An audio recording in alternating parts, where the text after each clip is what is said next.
There is nothing from human experience that can let us believe that something came from nothing. Look at everything around you. Where did it all come from? Imagine if we're traveling through the natural surroundings of the beautiful desert and we stumble across this mobile phone just lying there on the sand, and you ask yourself where it came from. Someone tells you, take a look at the basic components of this mobile phone. You've got the outer plastic and you've got the silicon chips inside. Someone tells you plastic is produced from oil and the silicon is produced from sand. And it's then explained to you that over the course of millions of years, the oil beneath the deserts caused to rise and merge with the sand, and through the heat of the sun and the heavy desert winds and strikes of lightning, these extraordinary events caused the creation of the mobile phone to occur. Just like that. Ridiculous, right? And it's ridiculous because everything about this mobile phone points to a design.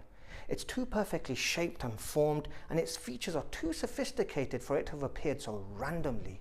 Only Earth sustains life as we know it today. Everything that we know about Earth suggests that it was created to support life. The size of the Earth is immense, yet there it is floating in the universe orbiting the Sun. At the same time, it's tilting and spinning on its own axis. Just think, if the Earth was to go around the Sun any faster, we could break out of orbit and all life would end as we spun off into the vast universe. Likewise, if we were to orbit slower, we would be drawn closer to the Sun and burn up. If the angle at which the Earth is tilted was a few degrees off, then we would not have our seasons and we would suffer all sorts of disasters affecting the weather, crops, animals, and the food we rely on for survival. And what about the Moon? Have you noticed how fully it hides the Sun during a solar eclipse, even though it's nowhere near the size of the Sun and it's millions of miles away? Everything is in its place, working in perfect precision. Can you imagine what levels of calculations are required to achieve this level of precision? Just like we're not prepared to accept a mobile phone appearing in the desert through random events, there's no way the whole universe, the galaxies, the stars, its complex systems ordered with such precision occurred through events of randomness or from nothing. And the same can be said about the existence of human beings. And this brings me to something that God says in his final revelation, where he says, "Were they created by nothing? Or were they themselves the creators? Or were they the creators of the heavens and the earth? Nay, but they are sure of nothing." The existence of God is the most plausible explanation and a very rational conclusion from all other ideas. If you force yourself to sit back and think about how we got here and all the things that fit together just perfectly on our planet, it's just very incredible. Just our atmosphere alone, the reason we can breathe is because the nitrogen and the carbon dioxide and the oxygen just fit together perfectly.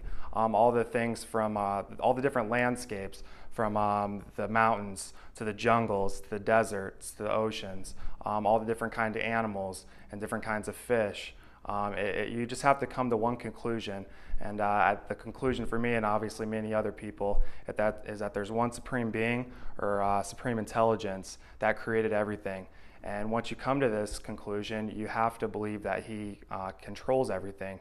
And for me, it's just very, very soothing and comforting knowing this. It's perfectly rational and reasonable to link what we see in the design and the reality of order with intelligence, power, and will.